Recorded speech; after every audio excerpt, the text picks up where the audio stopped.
کہ جتنا مزہ قبر میں آئے گا نا اتنا مزہ اپنے گھر میں بھی نہیں آئے گا. اگر مومن مرے نا ایمان پر مرے, ایمان پر, جان دے دو وعدے دیدار پر, نقد اپنا دام ہو ہی جائے گا. دیدار ہونا ہے وہاں اپنے خوبصورت کمروں میں. جو تمہاری شادیوں کے موقع پہ کمرے سجائے تھے نا اس میں اتنا مزہ نہیں آیا ہوگا سکون اور اطمینان اور کیف و سرور کا جو انشاءاللہ قبر کی پہلی رات میں مومن کو آتا ہے. شرط ہے کہ کوئی مومن ہو, شرط ہے کہ ان کا وفادار ہو. ابھی آپ حدیث میں اپنی طرف سے نہیں, میں بزرگوں کے اقوال اور احادیث پیش کروں گا تو اس کو چلتے ہیں اس طرف. تو پہلے اطلاع دے دی جاتی, اور کچھ ایسے ہیں کہ جن کو اطلاع نہیں, جس کو اللہ اطلاع نہ دے تو پھر کوئی اطلاع اس کو کچھ نہیں پتا کر سکتا. فرشتوں کو معلوم ہوتا ہے.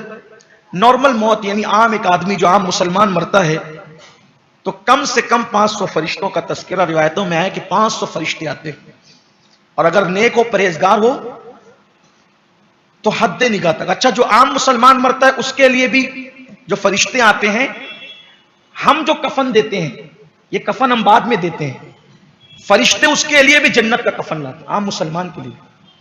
یہ بات یاد رکھنا, عام مسلمان کے لیے فرشتے جنت کا کفن لاتے ہیں اور خوشبو بھی جنت کی لاتے ہیں. یہ کوئی چھوڑ پکڑ ہوا میں گرا والی باتیں نہیں, یہ حقائق ہیں جو 1400 سال سے ایک تسلسل کے ساتھ بزرگوں نے بیان کی. اگرچہ اس کی جو روایتیں پیش کی جا رہی سند پر کسی کو کلام ہو سکتا ہے, لیکن کہیں نہ کہیں یہ بیان موجود ہے, روایتوں کے اندر اس کا تذکرہ موجود ہے. تو عام مسلمان 500 فرشتوں کی تعداد ہوتی ہے, اور اگر نیک مومن پرہیزگار ہے تا حد نگاہ فرشتے ہوتے ہیں اور وہ قطار لگا کر کے کھڑے ہوتے ہیں. اور پھر حدیث پاک میں آتا ہے کہ وہ جنتی کفن, جنتی خوشبو جب وہ لے کر کے آتے ہیں اور روح نیک ہوتی ہے, پرہیزگار ہوتی ہے, مومن کی روح ہوتی ہے, تو وہ آپس میں سبقت کرتے ہیں. حالانکہ روایت میں تو جھگڑے کے الفاظ بھی ملتے ہیں کہ وہ ایک دوسرے سے لڑتے ہیں. لڑنے سے مراد یہاں اپنا لڑنا مت لینا جیسے آپ لوگ ہم لڑتے ہیں, وہ والا لڑنا نہیں, سبقت کرنا. کہ وہ کہتے ہیں میں روح اس کی لوں گا, میں روح لوں. میں جب یہ حدیث پر پہنچتا ہوں کہ وہ آپس میں سبقت کرتے ہیں, کیونکہ روح نکالتا کون ہے؟ حضرت ملک الموت نکالتے ہیں, اسرائیل علیہ السلام نکالتے ہیں, اور وہ روح نکال کر کے فرشتوں کو دیتے ہیں. تو ہر فرشتہ آگے بڑھتا ہے مجھے دو مجھے دو مجھے دو. تو ایک تصور آیا کہ جیسے بچہ پیدا ہوتا ہے اور پیدا ہونے کے بعد نانی کھڑی ہے, دادی کھڑی ہے, پھپھی کھڑی ہے نا, بڑی اماں کھڑی ہے, چچی کھڑی ہے, ہر ایک کی خواہش کیا ہوتی ہے کہ پہلے یہ بچہ میری گود میں ہے. ملانے کے لیے, صرف سمجھانے کے لیے, بلا تمثیل. جب وہ حضور کا غلام دنیا سے جاتا ہے ہزاروں فرشتے ہوتے ہیں مجھے دو مجھے دو مجھے. اللہ کے رسول علیہ السلام فرماتے گھڑی بھر بھی وہ روح حضرت ملک الموت کے ہاتھ میں رہنے نہیں دیتے, وہ کہتے ہمیں دو ہمیں دو, اور پھر اس کو جنت کی خوشبو لگاتے, جنت کی خوشبو میں بساتے ہیں.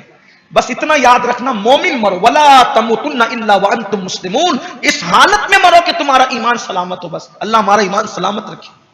مومن مرو, مرنے کا بھی مزہ ہے. اللہ فرماتا ہے ہر ایک کو موت کا مزہ, ہر نفس کو موت کا مزہ چکھنا ہے. بھئی مزے میں تو پھر مزہ ہی آتا ہے. آپ کہیں گے کہ مزہ چکھنا ہے تو پھر آپ کہتے ہیں مزے میں مزہ آتا ہے, پھر کافروں کا بھی تو تذکرہ ہے. میں کہا ان کو بھی تو مزہ آتا ہے.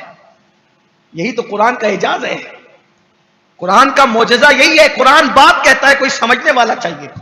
مزہ تو دونوں چیز میں آتا ہے. نہیں آپ جانتے, آپ کو روح افزا کا شربت پلایا تھا گرمی میں, ایک دم مئی کی کڑاکڑ گرمی تھی, 4 گھنٹے ادھر ادھر دھوپ میں پھر کر کے آئے, ٹھنڈا ٹھنڈا روح افزا کا شربت پیا, گلاس ٹیکتے ٹیکتے کا مزہ آ گیا. بولو مزہ آیا کہ نہیں؟ آ گیا. ٹھیک ٹھیک ہے نا. ایک شاگرد کو استاد پڑھا رہے تھے, سبق یاد نہیں کیا, استاد نے اٹھایا ڈنڈا اور پیٹا. جب پیٹا تو دوستوں نے پوچھا کیسا مزہ آیا؟ ہوتا ہے کہ نہیں ہوتا ہے؟ حالانکہ مارنا نہیں چاہیے بچوں, اسلام اس کی اجازت نہیں دیتا. جو مارتے ہیں وہ ظلم, ظالم ہے, اور جو عالم ہوتا ہے وہ ظالم نہیں ہوتا. اس لیے کہ علم کی پہچان حلم سے ہے. علم کس کے پاس کتنا ہے, اگر یہ دیکھنا ہے تو اس کا علم دیکھو, جتنا علم ہوگا اتنا ہی علم ہوگا, ورنہ پھر باقی سب اپنی جگہ ہے. دیکھو عالم ما کان و ما یکون, جتنا علم اللہ نے ان کے پاس دیا تھا کسی کو نہیں دیا تھا. کیوں؟ کیونکہ سب سے زیادہ عالم وہ ہیں, سب سے بڑے عالم وہ ہیں, سب سے زیادہ علم والے وہ ہیں, اسی لیے سب سے زیادہ علم والے بھی وہی ہیں. علم تو سینے میں چھپا رہتا ہے, پتا کیسے چلے کہ کتنی سطر یاد ہے؟ سطر کا نام علم نہیں ہے, علم تو جاننے کا نام ہے.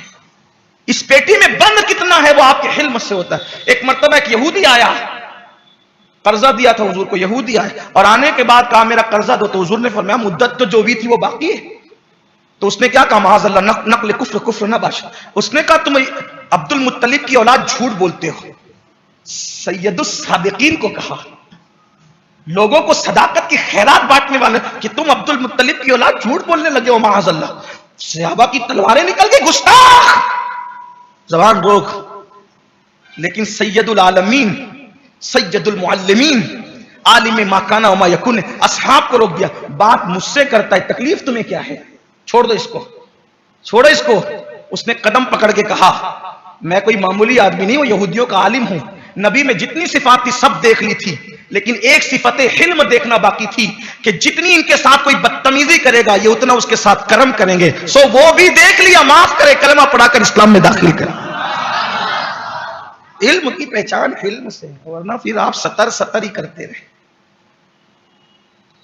جہاں علم ہوگا وہاں علم, اور جتنا علم بڑھے گا آپ دیکھ لیں.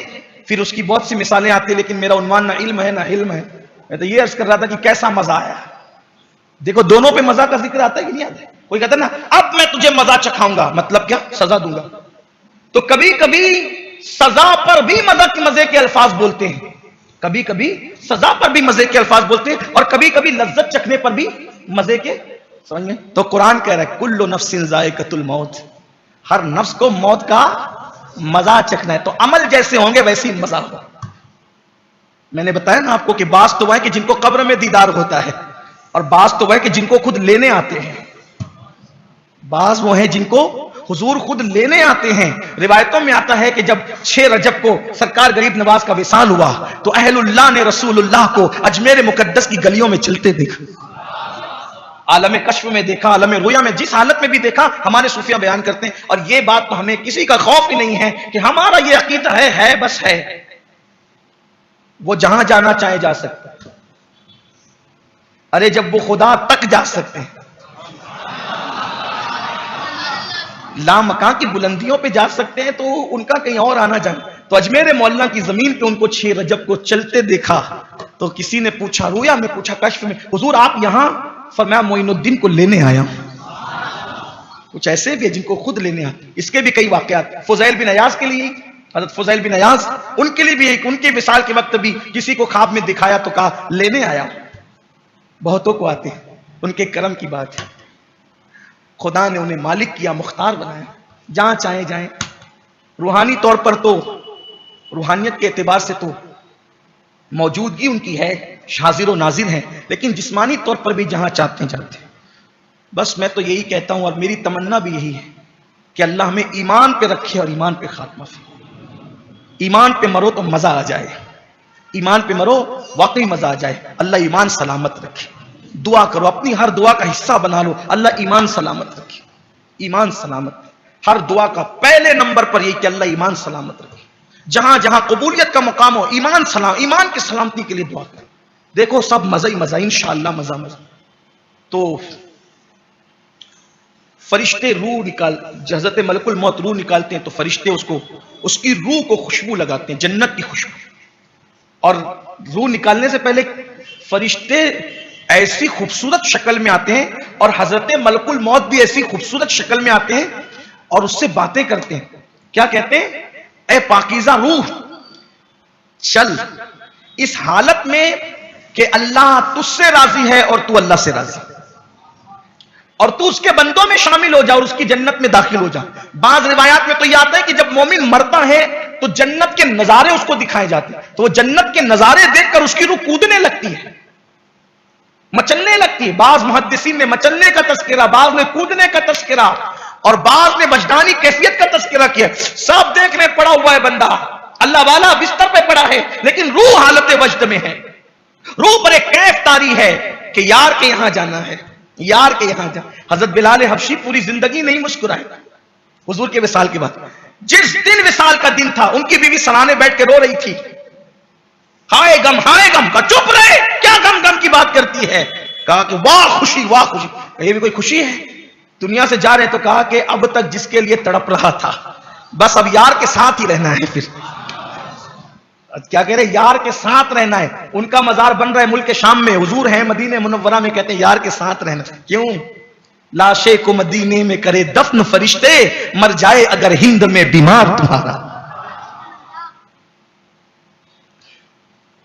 اگر آئندہ ہفتے وقت رہا تو مجھے ٹائم دلائیے گا, دفن کے بارے میں بیان کریں گے.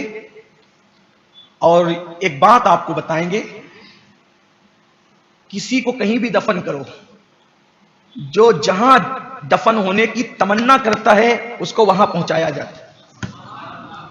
اس لیے کبھی کبھی قبر خود اور خالی نکلے نا تو شک مت کیا, بہت شکی مت بنو, یقین والے بنو. ہمیں دکھے نہ دکھے, جو عقیدہ قرآن و سنت میں آ گیا وہ اس پر ایمان لانا ضروری. انشاءاللہ ہم اس کا تذکرہ کریں گے. مجھے آئندہ جمعہ کو تدفین کا اگر باب آ جاتا ہے تو ہم بتائیں گے, لیکن آ جاتے ہیں مختصر اس کو پورا کر لیتے ہیں. تو روح نکال کر, تو روح تو مچلتی رہتی ہے, اور آقا فرماتے ہیں جب اسی حالت میں روح نکلتی ہے تو ایسے دو تمثیل پیش کی مجھے. آقا فرماتے ہیں جیسے مشکیزے سے, مشکیزہ بھرا ہو, مشکیزہ سمجھتے ہیں نا, مشکیزہ بھرا ہو اور بھرنے کے بعد اس سے پانی ٹپک, جیسے ہمارے یہاں مٹکے سے پانی چوتا ہے نا ہلکا ہلکا سا, اسی طرح کوئی جگ کے اندر پانی رکھ دیا جائے یا گلاس مٹکے سے نکال کر کے تو کیسے ہلکا سا وہ ٹپکتا ہے. کوئی اس میں مشقت ہوتی ہے؟ میرے کریم آقا غیب داں نبی فرماتے ہیں جیسے مشکیزے سے پانی ٹپکتا ہے ایسے ہی مومن کی روح ٹپک جاتی ہے. اور دوسری یہ مثال پیش فرمائی, جیسے آٹے سے بال نکلتا ہے ایسے مومن کی روح نکل جاتی ہے. اور روح جب نکلتی ہے تو وہ جسم سے کلام کرتی ہے, اللہ تجھے جزائے خیر دے. مومن کی روح نکلتی ہے, جسم سے کلام کرتی ہے, اللہ تجھے جزائے خیر دے, تو نے مجھے اچھے کام میں لگا کے رکھا, تیرا بیڑا بھی پار میرا بیڑا بھی پار. جسم کہتا ہے اللہ تجھے بھی جزائے خیر دے کہ تو نے میرا ساتھ دیا. اب دونوں جدا ہوتے, برسوں کی جو وہ اتحاد, برسوں کی ملاقات, برسوں کے تعلقات اب جدا ہوتے. اب جو جدا ہوتے ہیں تو اب اس کو کفن میں لپیٹا جاتا ہے, کفن جنتی کفن میں, اور اس کو فرشتے لے جاتے ہیں آسمان کی طرف. اور وہ ہزاروں کی تعداد, جیسی روح بس یہی چیز, ہزاروں کی تعداد میں ہوتے ہیں اور پہلے آسمان پہ جا کے دستک دیتے ہیں. تو فرشتے پوچھتے ہیں کون, تو اس کا نام بتاتے ہیں فلاں بن فلاں کو لائیں. خوشبو ہو رہی ہوتی جنت کی اور جنازہ جا رہا ہوتا, لائیں تو جنت کا دروازہ کھولا جاتا ہے. اب جو لینے آئے تھے, جو فرشتے لینے آئے تھے وہ پہلے آسمان پہ پہنچتے ہیں یہ روح لے کر کے, اور مشک وغیرہ لگا کر جنتی کفن میں سجا کر, تو دلہن کی طرح اس کو جب لے کر جاتے ہیں تو پہلے آسمان کے جو فرشتے اللہ جن کو چاہتے ہیں پھر وہ بھی ساتھ ہو جاتے ہیں, تعداد اور بڑھ جاتی ہے. پھر دوسرے آسمان پہ جاتے ہیں, تیسرے آسمان پہ ایسی تعداد بڑھتے جاتی ہے حتیٰ کہ وہ خدا کی بارگاہ میں پہنچتے ہیں. مولا یہ امانت لائیں. ارشاد ہوتا ہے میرے بندے کے نام اعمال پر ہماری مہر لگا دو اور اس کو علیین میں رکھ دو اور اس کی روح واپس لے جاؤ. ابھی اس کی روح واپس جائے گی اور اس کی روح واپس جا کر کے کہا جاتا ہے واپس اس کے جسم میں ڈال دو ابھی, کیونکہ ابھی اس سے سوال جواب ہونا باقی. یعنی وہ پھر روح لوٹ کر آتی, روح پھر لوٹ کر کے آتی. اور پھر روح کے الگ الگ مقامات ہوتے ہیں اعمال کے اعتبار سے. بعضوں کی روحیں قبروں پر ہی رہتی ہیں, بعضوں کی روحیں مکۃ المکرمہ میں کعبے اور چاہے زمزم کے درمیان رہتی ہے مومنین کی, اور بعضوں کی روحیں آسمانوں میں ہوتی, اور بعضوں کی روحیں اعلیٰ علیین میں ہوتی, اور بعضوں کی روحیں جنت میں رہتی. لیکن ساری یہ روحیں کہیں بھی ہو اس کا تعلق جسم سے برابر جڑا رہتا ہے. یعنی ایسا نہیں ہوتا کہ جسم اب الگ ہو گیا روح الگ ہوگی, نہیں, روح نکلنے کے بعد بھی روح کا تعلق جسم سے قائم رہتا ہے, بالکل قائم رہتا ہے. اور وہ برابر اس پر جو سزا ہوتی ہے وہ بھی اس کو پتا چلتی, جو جزا ہوتی ہے وہ بھی پتا چلتی. یہ